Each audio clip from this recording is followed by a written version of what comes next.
Hello, welcome. I'm Sarah Walcott at the International Quilt Museum. We are located at the University of Nebraska in Lincoln. We proudly steward and exhibit the world's largest publicly held collections of quilts and related textiles that span 5 centuries and over 65 countries. In fact, that is our mission and our passion to build a global collection and audience that celebrates the cultural and artistic significance of quilts. If this is your passion too, and you aren't already a member, we'd love to have you join us.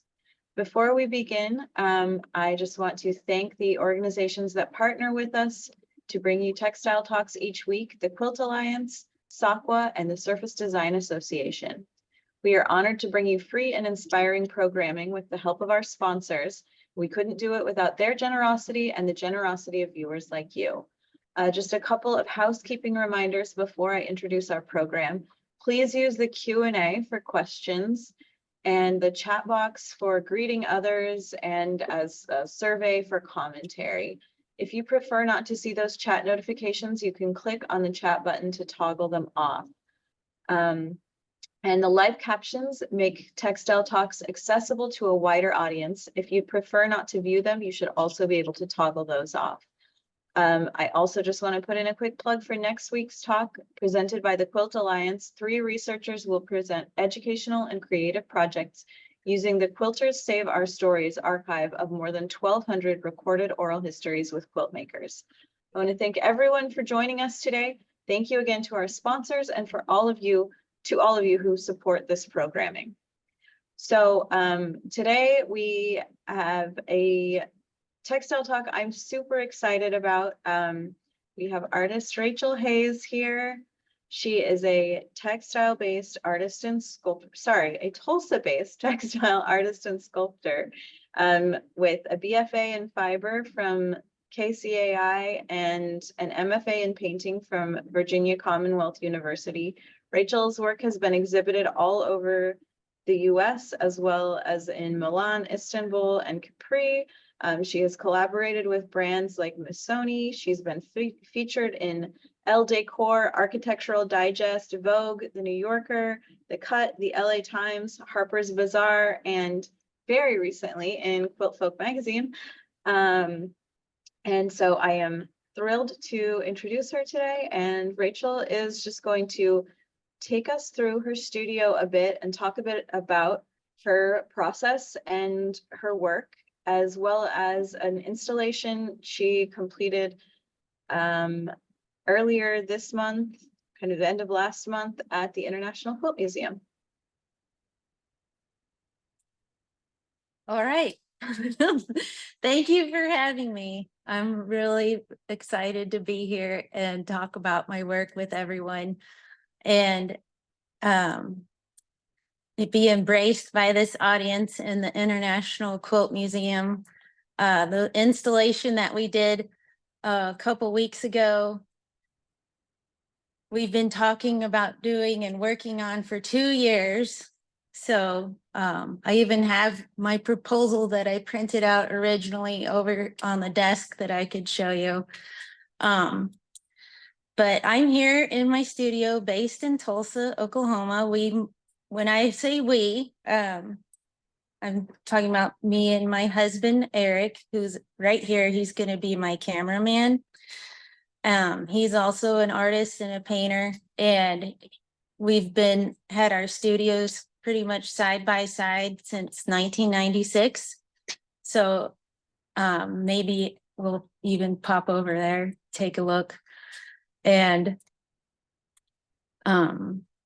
so we moved here to participate in the Tulsa Artist Fellowship. And it's a 3-year program, and our kids were the right age and needed to start school. And we'd been moving around a lot. I'm from Kansas City. Eric's from South Dakota, but we've lived in New Mexico, Virginia, New York, Iowa, and we were ready to settle. And it just happened to be Tulsa, Oklahoma, and we've grown to really love it here and have a lot of friends, and we're close to family. And I have a really great, huge studio, and I can afford that here in Tulsa. And so I'll start by, the installation at the International Quilt Museum has an indoor and outdoor component. So I thought I would just show you, I have two different machines that I use for that type of work because they require completely different thread and power levels. And so I'm going to actually hand the phone off to Eric because I'm getting distracted by looking at everyone popping in on Zoom. So let's see. Okay.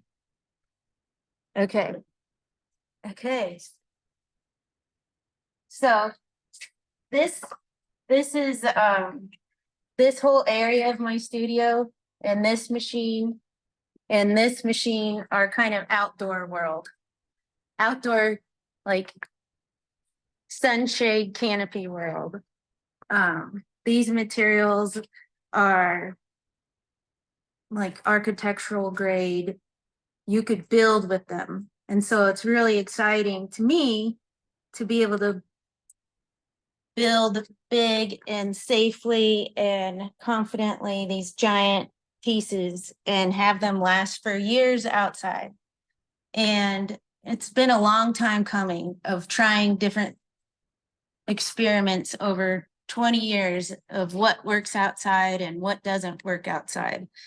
And so the last few years really gelled. I got a great opportunity to do an outdoor installation at the Cleveland Botanical Garden. And it had, and I was able to invest in a very large machine that it has an air compressor right there. So if it kicks on while we're talking, it's very, it's kind of loud, but I thought I'd just show you like how I use these materials. These are all scraps. Some of them are from the Quilt Museum.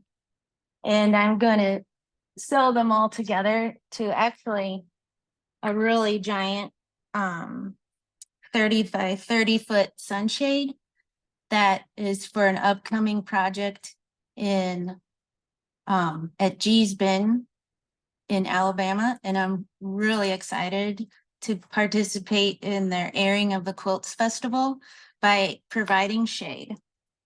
So with my scraps from the International Quilt Museum and also from a project I did in Denver that's up right now. And then, once I cut all of my scraps into smaller shapes, then I took more scraps. I am a scrapper. I love to keep everything. I've got like different buckets of materials everywhere, and I rarely throw anything away. So all the scraps that I had, I saved enough for me, and then I passed on several boxes of material to the quilters at Gee's Bend that I'm going to be working with. And so like the technique that I use will be different than what they use, but they're going to make their own sunshades and we'll hang them all together in Alabama for the airing of the Quilts Festival, which is October 12th. But so once I get my two pieces together, this is, I believe, a flat felt seam, which is, I found like a tutorial on the internet about how to use this seam, about how flags are made so that there's not really a front or a back. So I'll do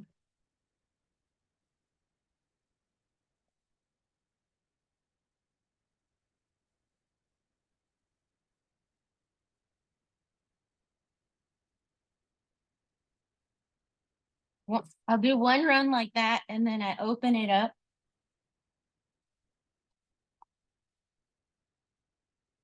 And then sew it flat.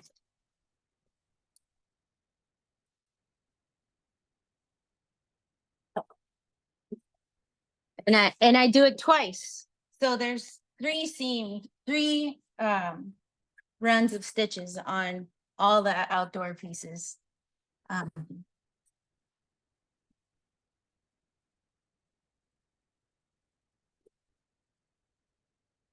So the piece that's on the facade of the quilt museum is made out of these materials. And it's a triangle. And I started in the middle, I guess, similar to this. This is like a little maquette that I made, where you start with the center triangle and then you just keep adding. So it's like a log cabin quilt pattern that could go on, but it's a triangle and it could go on forever. And this is a sample. These are actually, Eric is very handy because he's very talented and inspirational as a painter, but he's also very, very good at math. And so he helped figure out like the dimensions and make me a pattern for the outdoor piece in Nebraska. And so here's the top.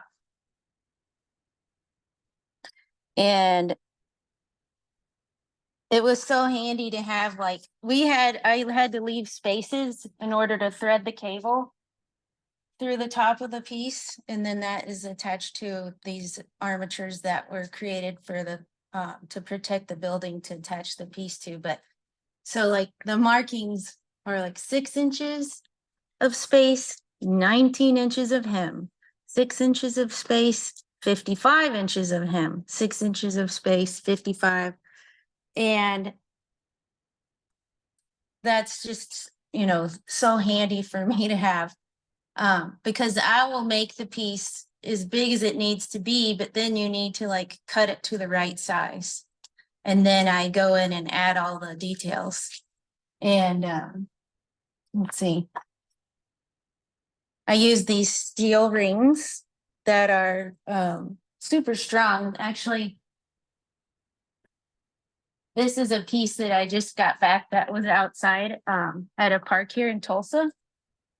And this is an example of like the webbing that I bind the edges of the piece and then use these heavy duty steel corners. And this webbing is what holds a lot of the tension, not the fabric. And so you can pull it really tight. And with most of the outdoor work, I'm very confident in my stitches and my fabric choice. And really the danger comes in the planning and if the fabric is loose and starts to hit or whip up against the building, that's when things can go wrong.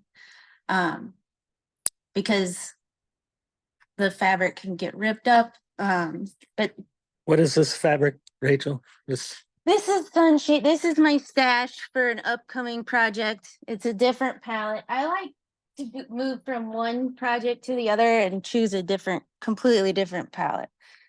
And so this is actually my California palette. I have a project coming up that I'm excited about that you'll have to stay tuned for.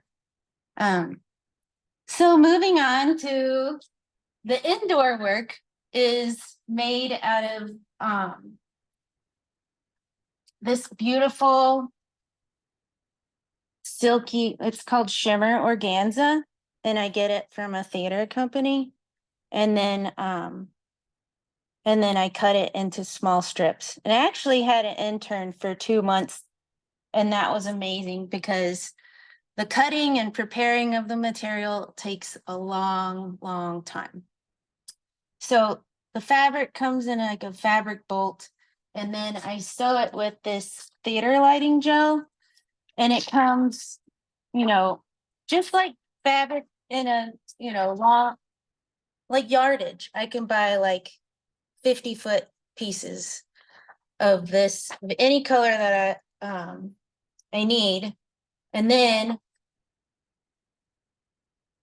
And if you're not familiar with cedar lighting gels, but they're used, traditionally you would pick a color to put in front of like a hot light, and then it would project through the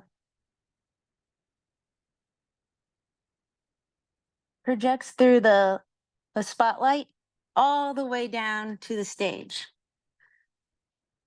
And so instead of using a spotlight, I like to use the sun or gallery lighting or whatever the lighting may be in the situation. So then I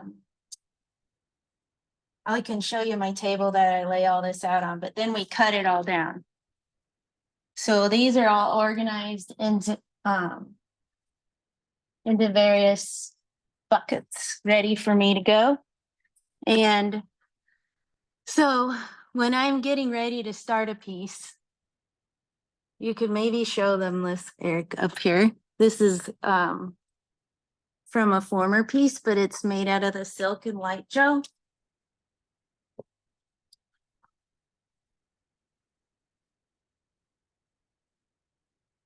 So similarly, you start in the middle with a triangle. And whatever angle that triangle is going to be the angle of from that middle triangle. The whole dictates the shape of the actual piece. So like to start one, I would cut a triangle about this size. And I've got like my bin. I've got my palette of various colors picked out. So I take my bucket and I kind of go shopping for colors that I think are going to look nice together. And I really try to have a balance of darks and lights. And some of these colors are more opaque and really play with the variations on opacity and translucency. Let's see. So, turn it on.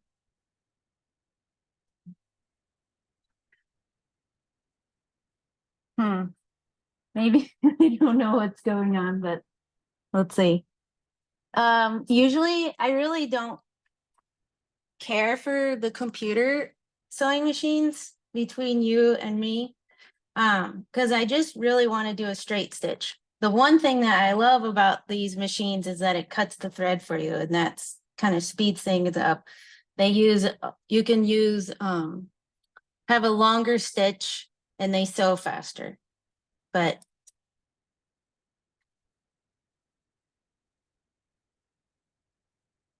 let's see. Oh, yay. Oh, and I love that the foot pedal. I can control it with my foot. It lifts up the foot of the sewing machine with my heel. So that was also a lovely time consuming thing, or time saving thing. So then, when the piece gets big and I have to start doing this on the floor. And then I just keep going. Like, let's put blue next.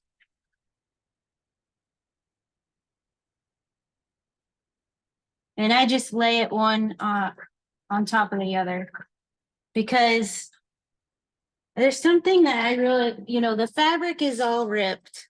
We rip it into these strips. And the plastic is really stiff and, a straight cut.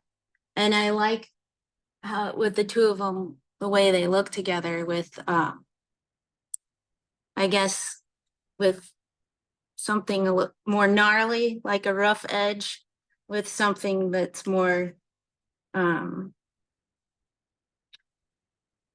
don't know, I'm thinking of the word like finesse, like just something like very like sleek.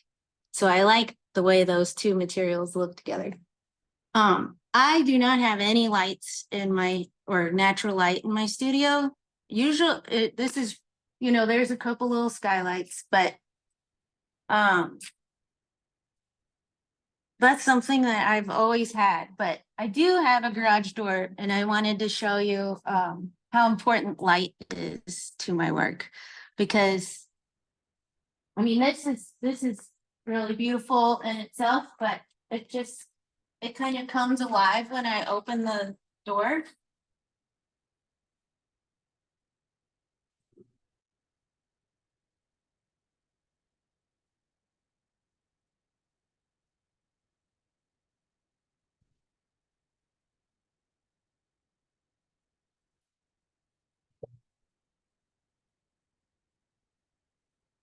So the piece at the International Quilt Museum that's indoor is in a very light-filled atrium.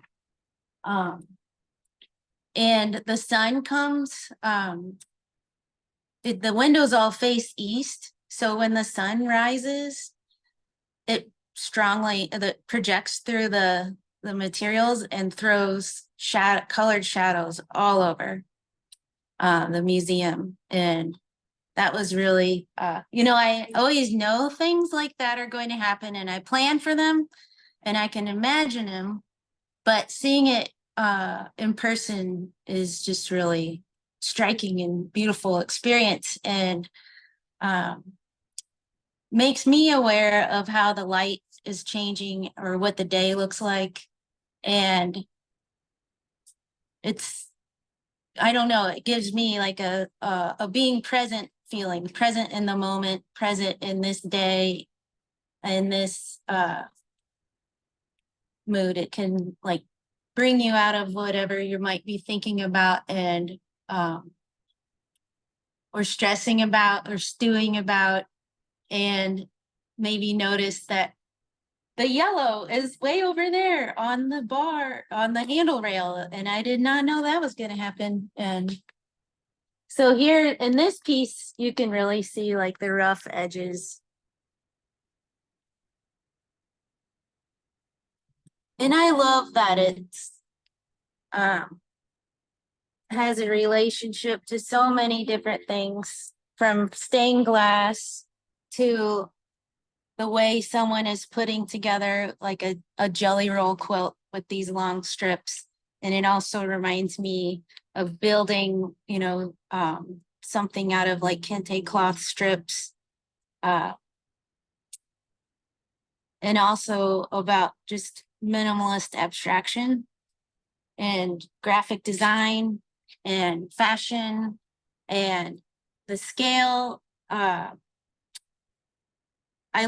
don't know why I love it, but I think it has wanting to like create an environment or an all-encompassing mood, not unlike interior design, or I don't know, maybe it's a control thing. So I'm gonna close this door though, because I don't want the wind to whip in, and I'm gonna open my other door and I don't want to create a wind tunnel. But that actually might be harder than we think because these white fabrics set off focus.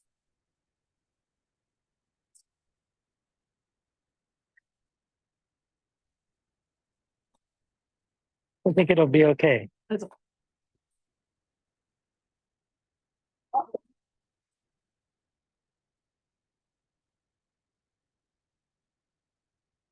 Well, we might have to do it later. The sensor. Oh.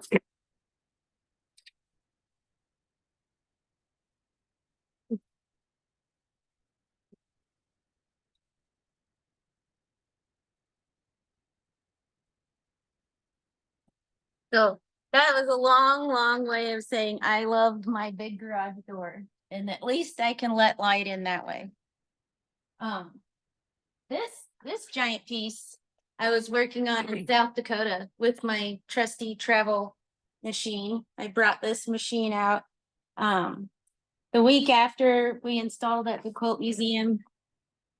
We go up to visit family in South Dakota, and I love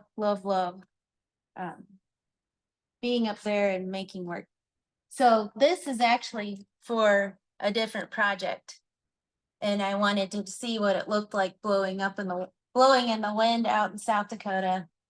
And when I gave my talk at the International Quilt Museum, someone asked how I handle disappointments and things going wrong. And like this piece is a great example because I'm not sure if it's going to work out with the way I wanted it to or the way I planned to. And it might be all for naught, and I might end up packing it up and saving it for a different opportunity, but that's okay. I got some beautiful images from it. And I love setting up scenarios like that and taking photos of my work. And actually, let's see. Recently I started maybe a year ago printing some of my photos on fabric. And this is like ripstop outdoor fabric and incorporating them into work. There's a piece over there with some clouds in the middle. And then this piece was at the Fruitlands Museum. And they have a huge shaker collection. And there was actually a textile from the late 1800s that they had. And I kind of mimicked the palette and the design around a photo that I took of the landscape there at the Fruitlands Museum. And then pulled colors out of the photos to make the border of the piece. So I really like how this piece acts as like a frame to the photo. And also obviously hints at quilts. And I don't know, it's a nice way of like framing a photo, I guess. And it was also kind of challenging to have such a strict palette or strict pattern to follow, because I really don't work like that. I like to kind of mix things up as I go along and make choices intuitively as I go along. So as much as I like the way this turned out, it's not my favorite way to work, to just like have it all laid out, planned out, and set up. Like I like to be a little bit more spontaneous. So this is like I guess like if I was gonna have tubes of paint, these are them. And I have a collection of some of my favorite fabrics. And actually, when I go to Kansas City, I like to go to this wholesale place that I've been going to for 20 years and buy a different kind of shimmer organza. And the last time I was there a few weeks ago, they're discontinuing this fabric that I've been buying for so long. They're not going to carry it anymore. So I bought as much as I could afford at that time. And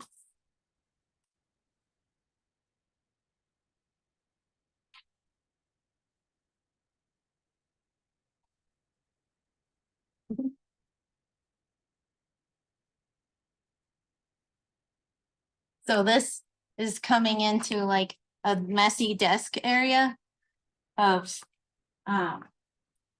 different projects that I'm working on.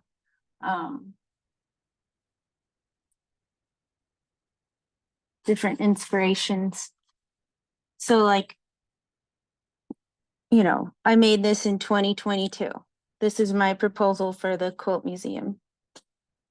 And I went and did a site visit and took photos, and that was really great to be there and experience the place. But just walking through the long stairwell inside the building, I just imagined like creating a tunnel of these cascading panels. And then there's an outdoor piece. So just trying to quickly visualize my work in a space. And I like to use Procreate. I used to, I have used Photoshop in the past, but I find Procreate very like cut and paste, like perfect for what I need to do. So here's the interior and just visualizing what is that going to look like. And it's pretty true. I'm pretty good at it. And so then there's the pieces are going up the stairs. And then it's a matter of figuring out how are we going to do this.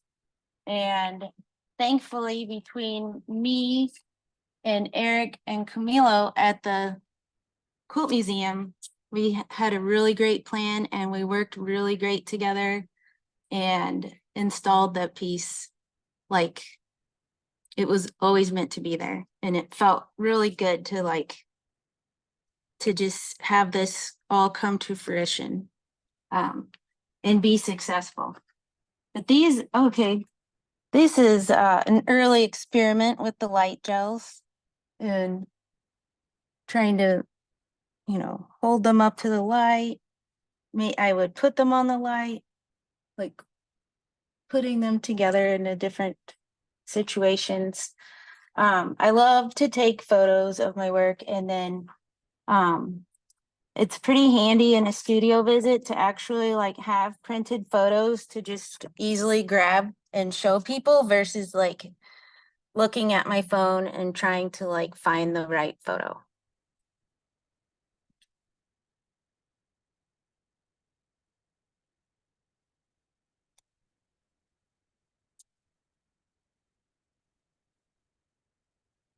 So this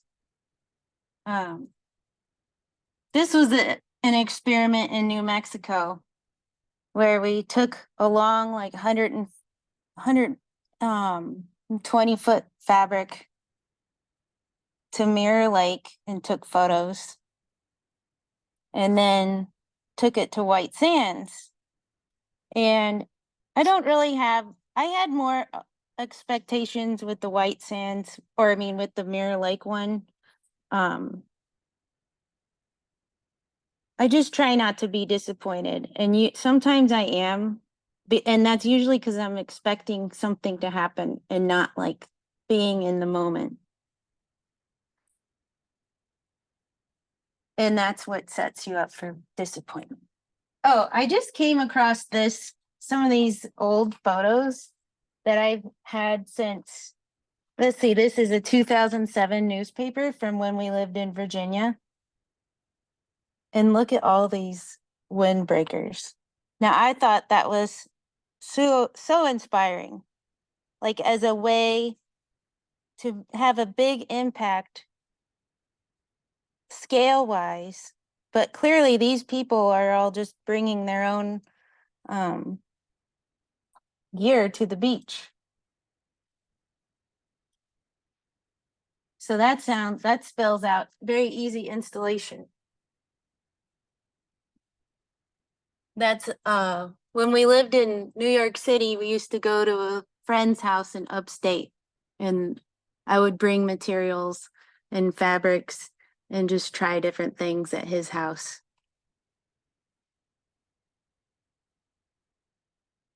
Those are architectural drawings from a project for these giant sunshade canopies that are at the Gathering Place here in Tulsa. And lucky for me, I have Eric to help me read these designs and figure out how to build these things. Lots of technical stuff. Yep. So let's see. I had a really giant plant that died while it's not dead, but it used to be as tall as there. And it didn't get watered for 2 weeks and it did not like that. But this is part of Doesn't look too happy. a pencil tree that I've had for over 20 years. We'll see if it comes back to life. Yeah, we'll see. Mhm.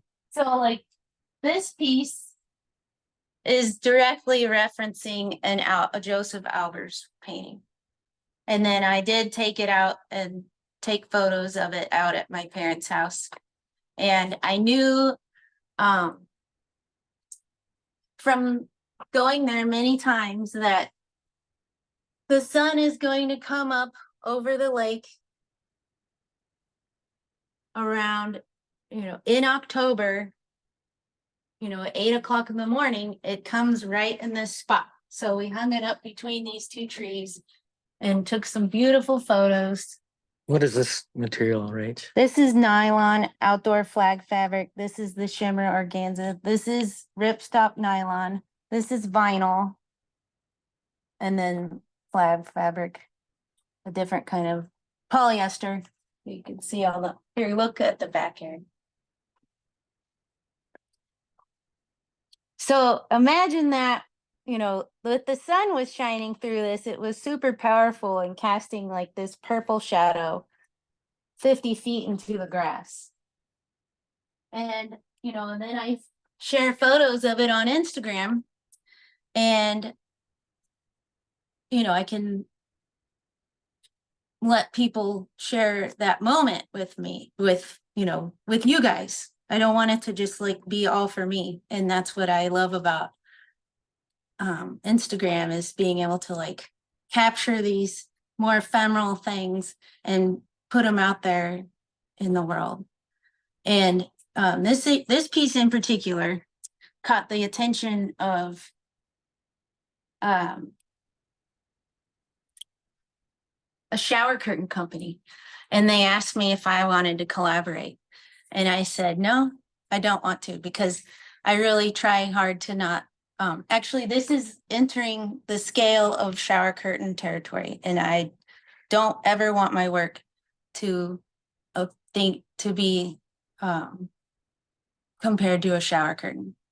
And anyways, this said company went ahead and did it, copied this piece pretty directly. And that's another like thing that happens. And it's okay. It just like makes me inspired to keep moving on and exploring and challenging myself to be creative. Okay. I have, most of these are packed up, but this is an example of me trying to like bring the outside in. And then of course, it's hard to tell what it can do in all its glory, but these are different pieces of, I think this is dried bamboo from our backyard, Eric. And then I wrap it Looks with like it. copper tape. And then those were part of the exhibition at the Fruitlands Museum as well. Okay, here's another, this is another experiment, because to show the challenges with textiles and people wanting them in public art is that for some reason people think fabrics and textiles are just going to combust, even though I don't think that's possible. And so my challenge was, fine, I'll make something in steel and copper and aluminum, and I'll do it the same way that I do all my work. And it's gonna look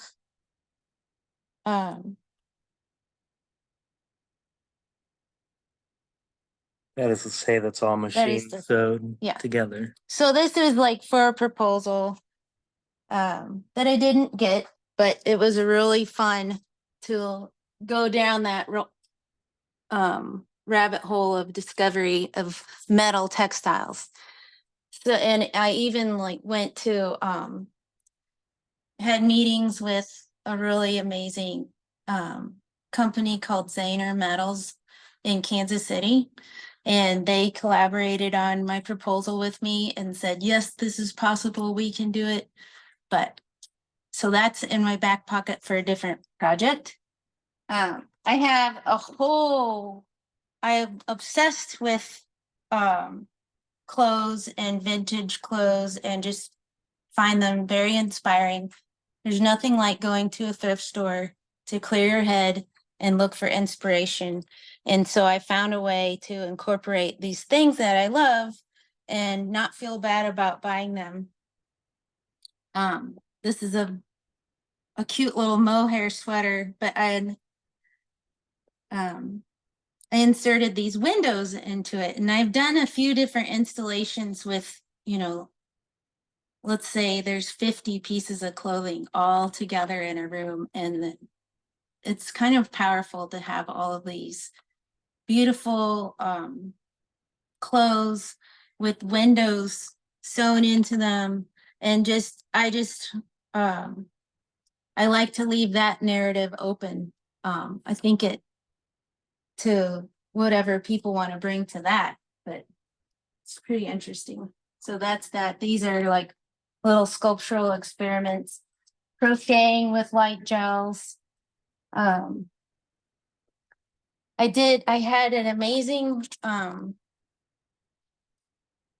opportunity this spring to go to the Corning Museum of Glass and work with the glass blowers and try to translate some of my ideas that I do in textiles to glass. And I think it was pretty successful. And I was into like making the functional glass, but this one, we actually tried to make it look more like fabric. And I could imagine it being like a huge, like Richard Serra sculpture. Here's someone about this big, about yay size, and can walk and experience like a textile made out of glass.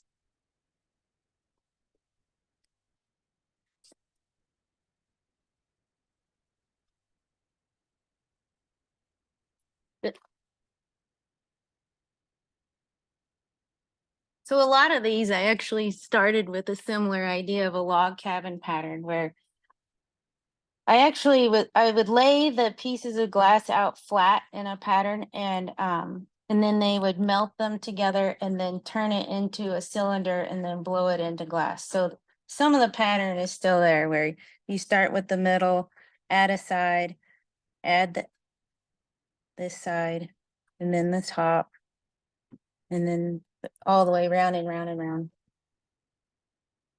So most of these are variations on a log cabin.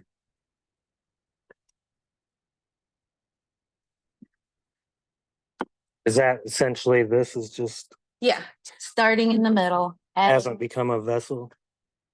Yeah, this could have stayed a vessel.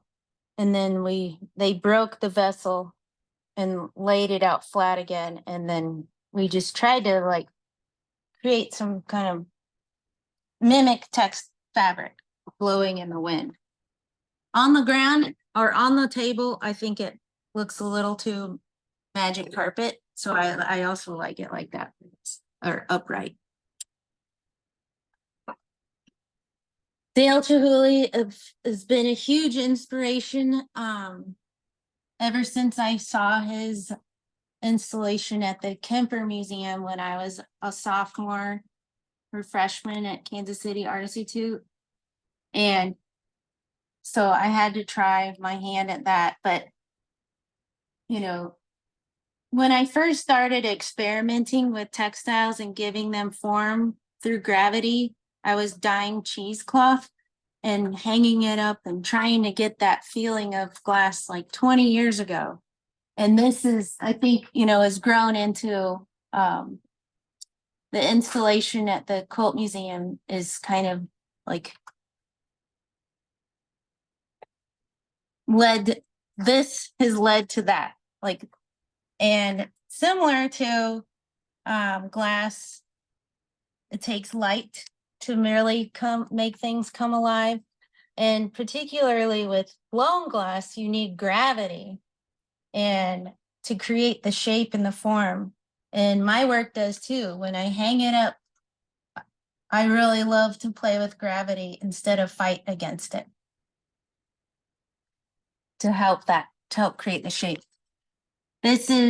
I got this out because I was messing around with it during the eclipse and I still haven't put it away, but it's kind of fun to see.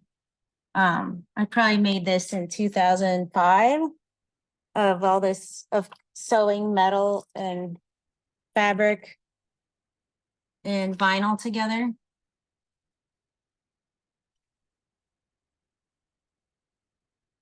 For most of the big outdoor projects, or not most, but ideally I can build a model. And this is for, this is an early model for the project in Denver.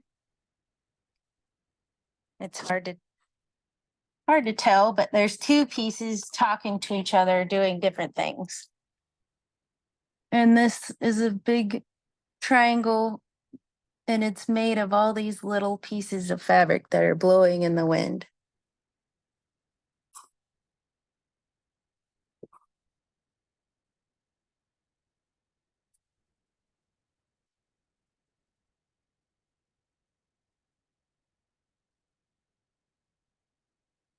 This is another amazing model, but I'm not going to say much about that because I signed an NDA. So, so this is my studio, and then we have, I'll just to give you some context, this is Eric's studio. And Eric loves to work big too. I guess we have that in common. Yeah. So he's got some giant paintings that he's working on, and then also some smaller paintings. Yeah, there's always some small paintings. We have a lot of visual overlap, which is fun, just from one studio to the next.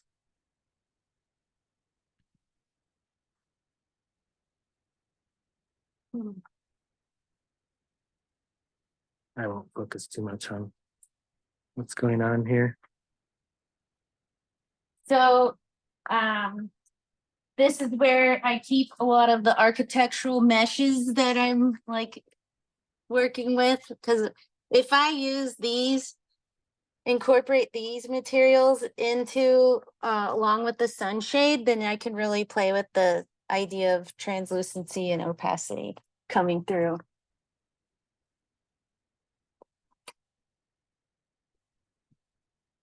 These are pieces that I'm getting ready to, I guess I need to do a condition report. I just got them back from a installation. It's always good. I like to get them out, and that's why I hung those 3 pieces up there, basically seeing if they look good still, and they do. So that's about it. If anyone has any questions, or if Sarah wanted to show anyone anything. Let's see. Thank you so much, Rachel. We do actually have a bunch of questions in the Q&A. Okay. Okay. Let's see. A lot of them are pretty similar. So people are really interested. I know you talked about this a little bit, but if you maybe want to run over it again about what materials you use, and including what type of thread and how long you can expect the materials to last outdoors. Okay, let's see. This is a sunshade material. Let's see, I don't know. I might have the pamphlet over there. And it, depending on, you can see here that there's a couple different weaves. This green one is actually more expensive because it's a dual shade, dual colored.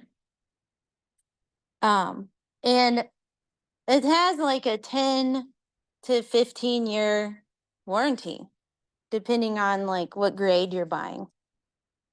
So, oh, here we go. This is just one example. Architect 400 by Polyfab. So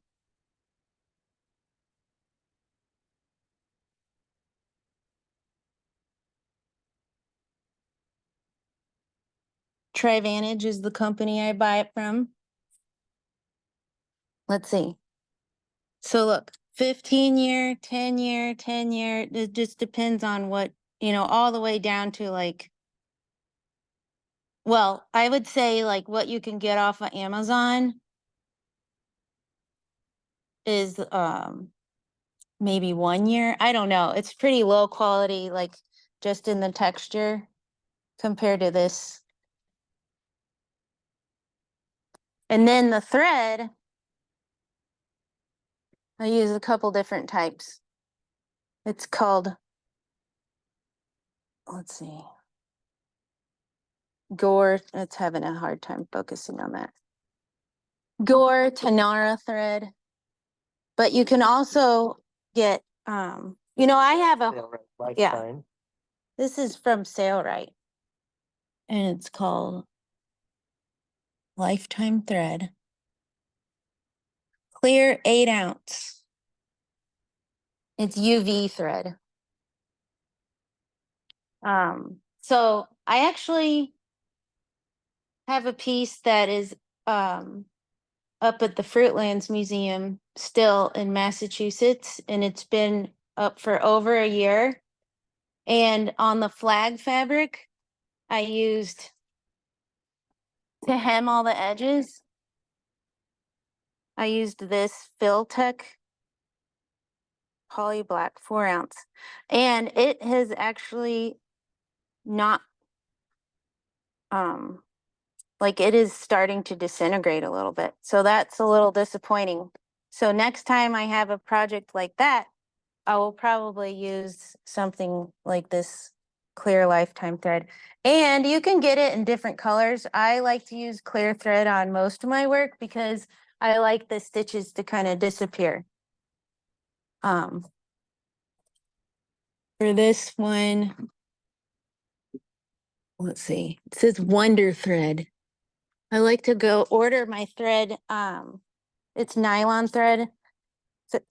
This thread I like to get from Hammer Brothers, which is a Kansas City company.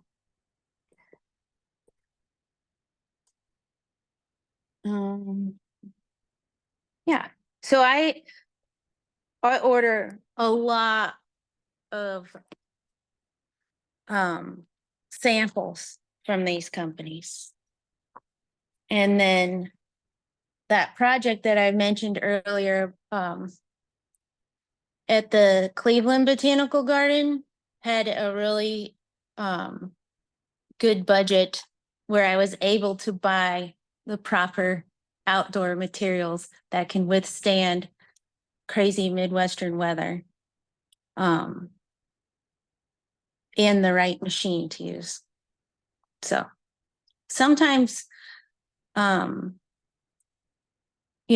will try putting things like that aren't made out of outdoor materials outside for a day or two, maybe a week, but probably no longer than that. It's because you just never know when a giant storm's going to come. Sure. Okay, maybe we'll do one more quick question, and then I thought I might show two of the little short videos that you did of the installation here. Okay, so someone is asking, for artists interested in doing public work like yours, what would you recommend to do or not do?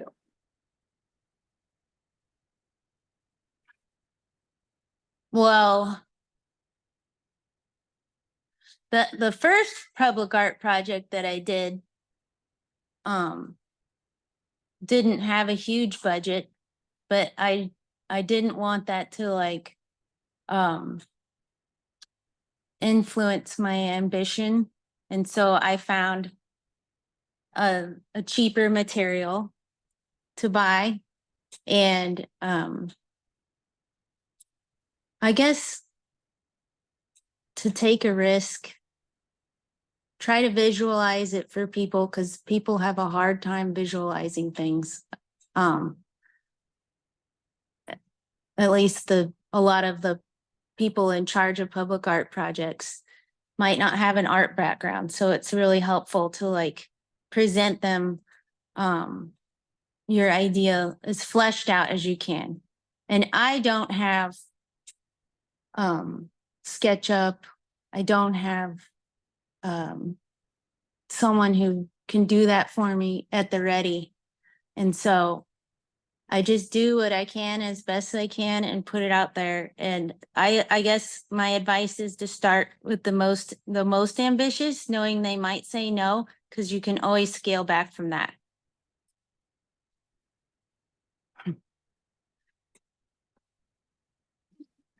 I'm going to share my screen so we can see the exhibition or the installation here. Oh, what is going on? Okay. All right. So I'm just going to, well, these are the process photos that you, or the proposal photos that you shared already. And for some reason, it does not want to share those install pieces. Sorry about that. But you should all come here and see it. It's incredible. It's beautiful. And it's a good excuse to make a road trip. Thank you so much, Rachel. Your studio is incredible. Thank and you. Really, really appreciate your time today. And thank you, Eric, also. Thank you, Eric. You're welcome. Here he is. It's my pleasure to help. Thank you all. And don't forget to join us next week for the Quilters Save Our Stories Scholars. And Rachel, thanks again. No, you're welcome. Thanks for having me. You bet. We'll talk soon. Bye. Okay. Bye.